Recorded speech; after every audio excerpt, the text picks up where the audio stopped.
This is What is HOA? What is HOA is brought to you by Zayuk. Zayuk is a property technology company that provides both a platform, a software platform for properties to maintain their information and distribute their information. And that includes multiple different domains of information: construction information, survey information, inspection information, in a way that is AI interpretable. This includes reserve studies inspections, and we provide a reserve study as well as a reality capture where properties and HOAs, our system is specifically designed for HOAs, can understand the hygiene across their property and across their assets. And that can include various types of assets: roofing, balconies, asphalts, nearly anything that a property needs to be aware of and will need to transact on at any point in the next 30 years. And so you have your operating costs and you have your reserves components costs, and the reserve components need to be understood and they need to be accounted for and prepared for. So you don't want to have a huge special assessment done within 1 or 2 years and have a huge amount of liability on you or your property. So in What is HOA, we generally go through current events within homeowners associations. So within Richland, I believe that's, I don't know where Richland,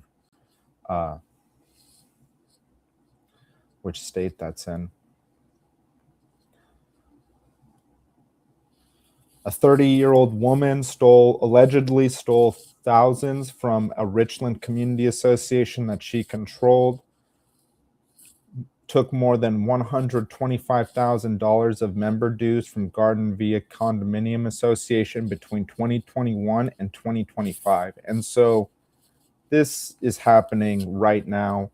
It's often that, you think 2025, well, we have all this technology. Why is it possible for someone to do this? And it's important to have direct access to your accounts and not let your board to just have the only viewership options, or your manager, frankly. You do want to have at least the ability to distribute the current account balances towards all the residents, and that is a minimum to make sure there's no fraud, there's no embezzlement. Because if you just get documents, PDF documents, Excel documents, that can be forged pretty easily, actually, and we see this across many domains. So that person pleaded innocent to first-degree theft and is accused of taking a large amount of money, which could increase the sentence. Currently out of jail. Became the acting president for the association in 2021 after the previous president became sick. Owners paid thousands a month to the association to handle maintenance and improvements. And supposedly elections did not occur. No audits, budget reports, or meeting notes. And problems became evident in late 2024 when a landscaping company sued the association to collect $25,000 in missing payments. Soon discovered there was no documentation since she took the role.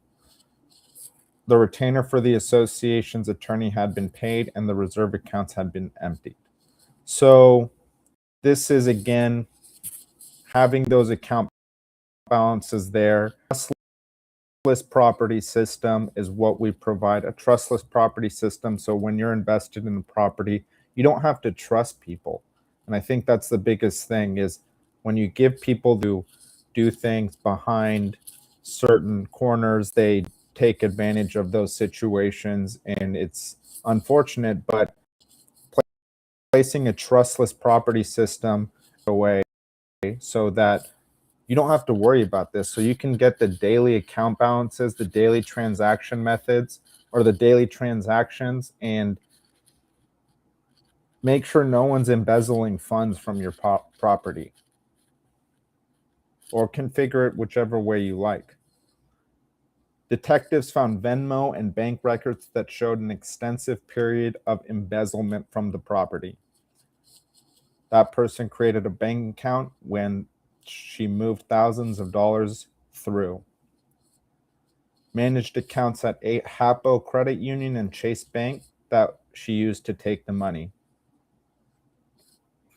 Received $327,000 in dues, and investigators could only link $201,000 to legitimate association expenses. Much of the remaining money was spent or transferred to accounts belonging to the individual or her family, and wrote 8 checks from accounts belonging to the association totaling $3,100.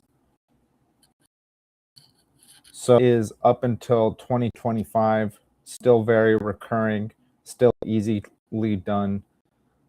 And having a tool like Zayuk Safe, which provides properties the ability to have a profile for not just their association, and actually a constant profile, constant hygiene profile, but also for each one of their assets. Okay.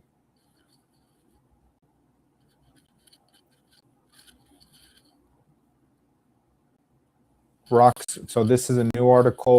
Rock Springs Ridge HOA acquires defunct golf course for $7.3 million. The future of a defunct golf course has inked a deal to acquire the land, ensuring it will not be sold to developers. The golf course's current owner, known as Golf Group, signed a 15-year lease-to-own contract. At a Tuesday night, HOA finalizes one of the HOA had presented to 3 HOA residents in July.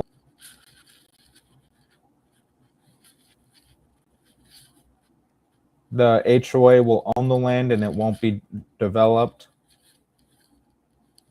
City, unlike initial options of a municipal board, said the city was unfavorable toward, or a land swap deal with Florida Fish and Wildlife Commission, the HOA opted for a direct 15-year lease purchase agreement with Golf Group. The total cost of the purchase, including interest payments, is set at $7.3 million. The original price was $5.5 million, and the deal will be financed entirely through a $370 increase in HOA annual dues per household, with no city funding or external borrowing involved. Closing date for the deal is set for January 5th. Deposits have been exchanged, and the 15-year payment plan will begin shortly thereafter.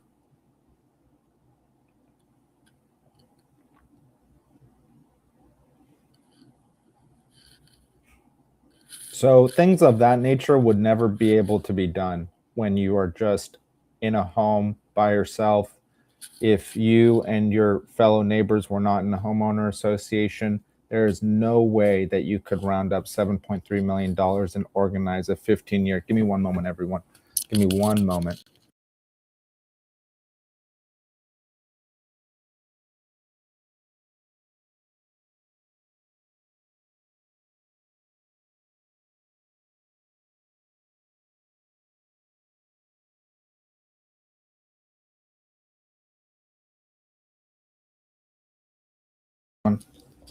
Sorry about that.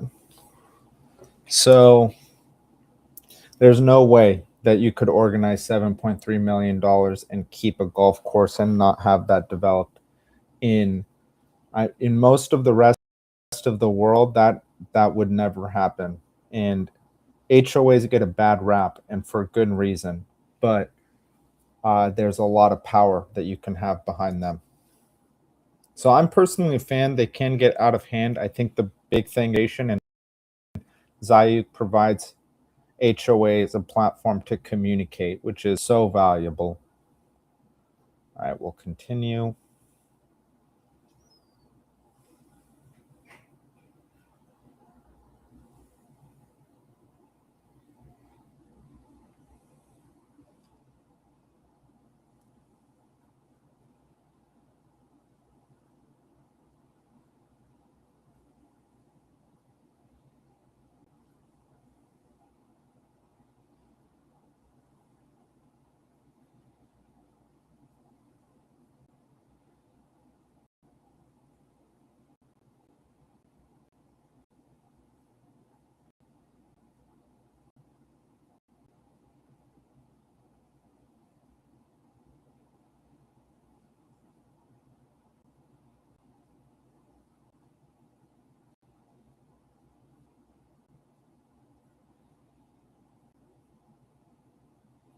So this is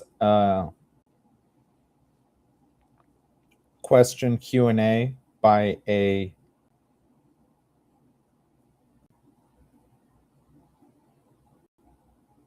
specialist in condo and plan development law, and that is Ryan Polyakov. Question: live in a home governed by HOA. Between my property and the sidewalk, there was an oak tree planted by the developer. The tree is now 38 years old and has huge roots that have grown above the lawn within my property line, broken through water pipes, and impacted my flower beds. An arborist has told me if the trees are not trimmed closely, the roots will usually extend as far out as a tree limb. Over the years, the association has included in our assessment the cost of light trimming just before hurricane season. This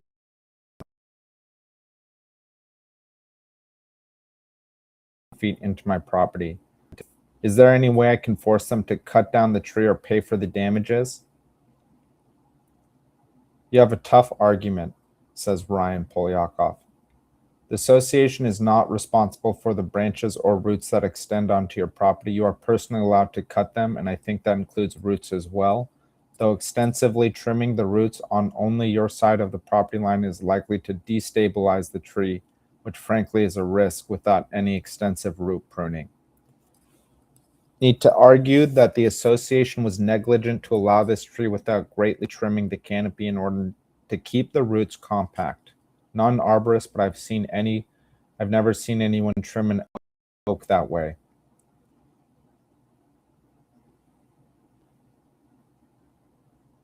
There's no question they cause a lot of damage. Typically, repairing the damage from time to time is just a necessary evil. Okay, so that was probably not the answer they were looking for.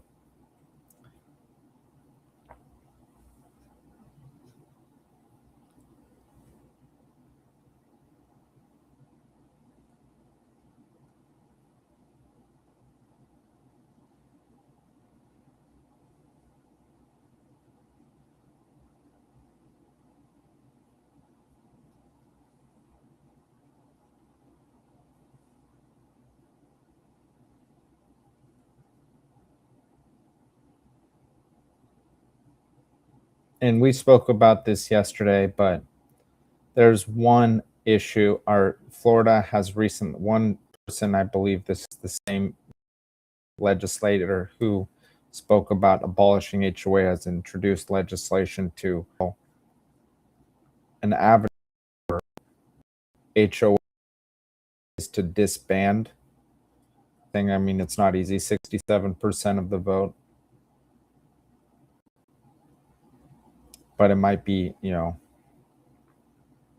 something that Floridians want. Won't be easy. Okay. So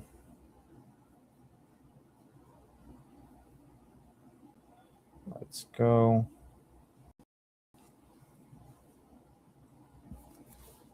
Here's a story out of Las Vegas. The Las Vegas HOA attempted to raise residents' fees by 78%, leaving people fearing they could lose their properties.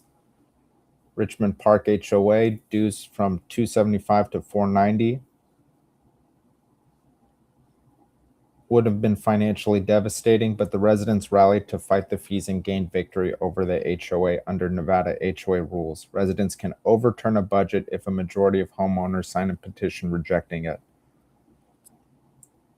The threshold was 137 signatures, and they gathered 151. And a minor adjustment will be the alternative, which is less than 10% increase.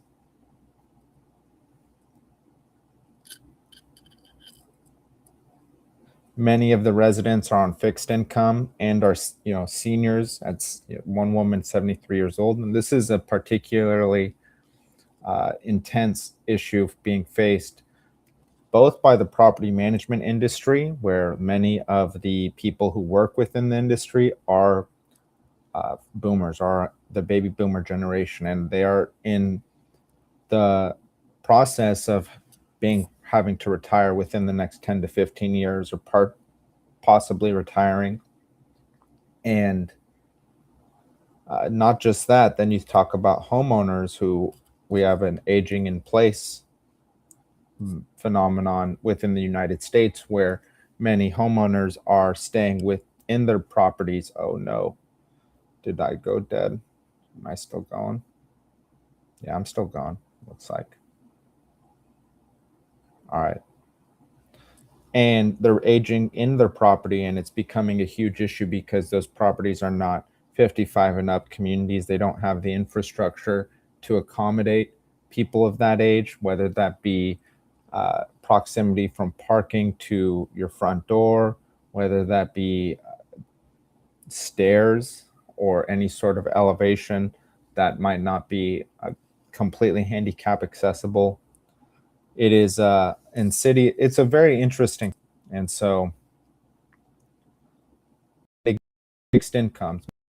Many of these people are on fixed incomes, whether that be pension, whether that be social services. They're certainly not in the workforce, and they're certainly not able to increase their income very quickly.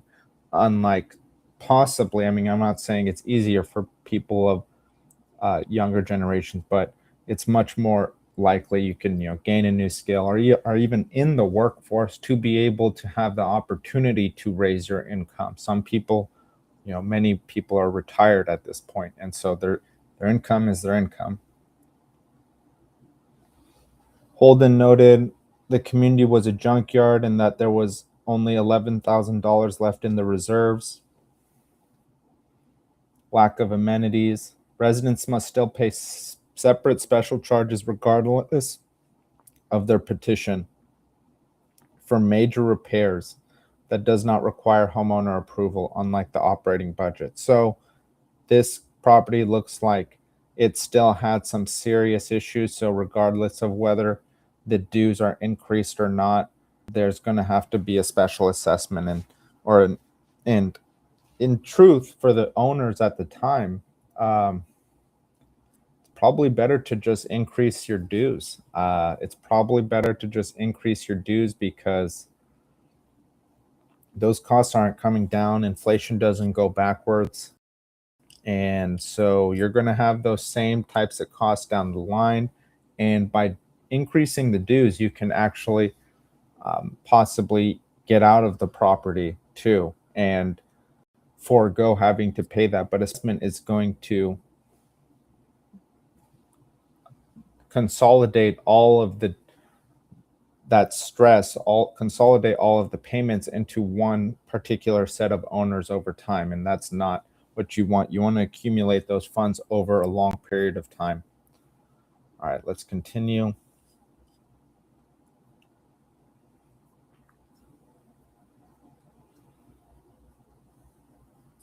So a 5-year fight between a Florida homeowner and the local HOA over a 12-inch tall cross displayed in his yard has ended in a $70,000 settlement. Received a complaint about the small cross on display in 2019 from Village Community Development District 8, which oversees Central Florida community known as the Villages. Someone had anonymously complained about the 12-inch tall cross that has been affixed to a potted plant in their front yard. They refused to remove the cross. The HOA began issuing a $25 fine for every day it remained in their yard. And, quote, the last I heard, the fine was $44,000 for us, unquote. The Village Community Development District 8 was ordered to pay $173 in court and legal fees, as well as $70,000 to the Andersons, following a 5-year back and forth over the decorative cross. A judge ordered both sides to settle the matter outside of court. The homeowner expressed shock over the lengthy ordeal. Yeah, that's a pretty ridiculous thing. If, legal costs are extremely high and you want to avoid those. So to have to pay something like $175,000 in legal fees, as well as a settlement of $70,000 to that, and they still have the right to maintain that cross, is a pretty big loss.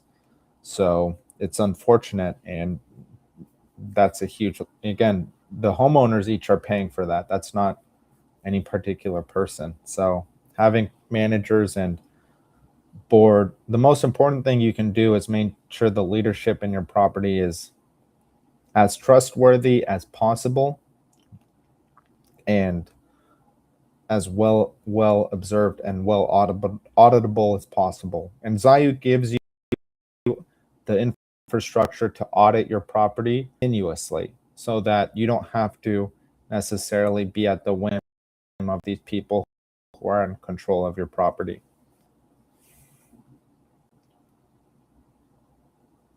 One planned community called Silverwood.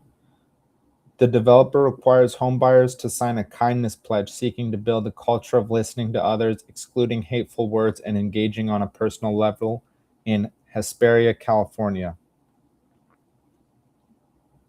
The community argues that explicitly promoting civility can create better neighbors.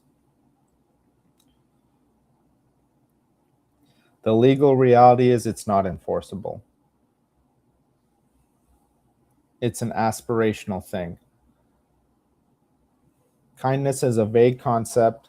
I'm not a lawyer, and none of this is legal advice. That would be hard to pin down in any real way. Community covenants and restrictions must be specific, objective, and capable of consistent enforcement. Donna DiMaggio Berger. While associations can enforce restrictions related to property use, architectural standards, and certain behaviors, a vague niceness requirement lacks clear legal standards.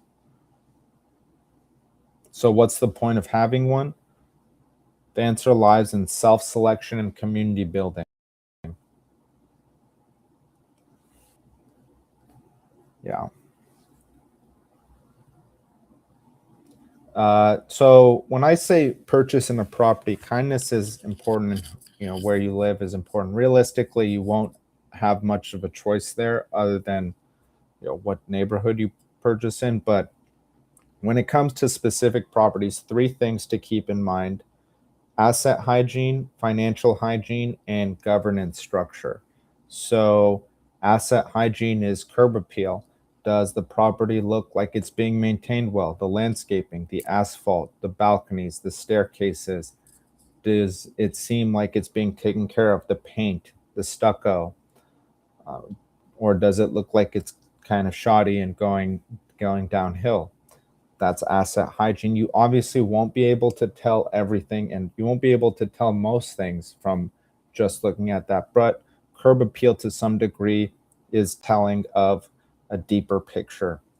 Two is financial hygiene. So before you complete or sign off on any purchase, speak with the resident, the seller, and try to get your realtor or you yourself get the HOA documents that describe the financial hygiene of the property. That includes operating budgets for this year, last year, and possibly 2 to 3 years back, as well as reserve studies 1, 2, 3 years back, and asking, has there been any special assessments done in the last 5 years? Have there been a change? And you should check what are the change in operating budgets over the last 5 years.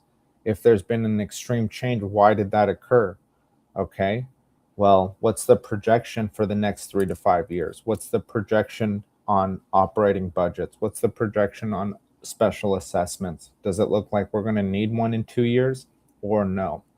And these are critical questions to determine whether or not that HOA number you're paying when you purchase the home will actually stay that number for the oncoming years, or if it will increase slightly or increase drastically. And that is one of the biggest issues that home buyers face when they enter HOAs, is that they don't foresee a certain huge increase in price that's about to occur, and they're about to be the ones to incur that price because they just don't understand the business that they're purchasing into. And HOAs are a business. So those are two: financial and asset hygiene. And third, governance structure, because when you purchase into a property, that's a huge commitment. That can be the largest purchase of your life.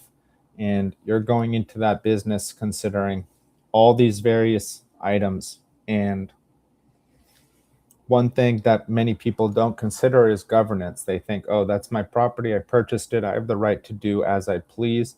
And that's not the case. You often are signing a set of governing documents stating, I will join as membership of this property association and I will abide by these rules and the governance structure that has been set out. And it's difficult for people who have purchased a home to deal with that if the governance structure doesn't jive with their personal, with their life. If there's something in the rules that state they can't do something they want to do, that is deeply distressing for people. And it's good to understand what rules you're going to be held to when you do purchase into a property before you are held to rules that you don't really want to live by. And you've already spent a bunch of money to live in that property. All right. So we're going to call it a day, everyone. Thank you. Hopefully you all have had a great week. It's December holidays. Happy Hanukkah, Merry Christmas. And hopefully you all are having a good December and are looking forward to the holiday season ahead.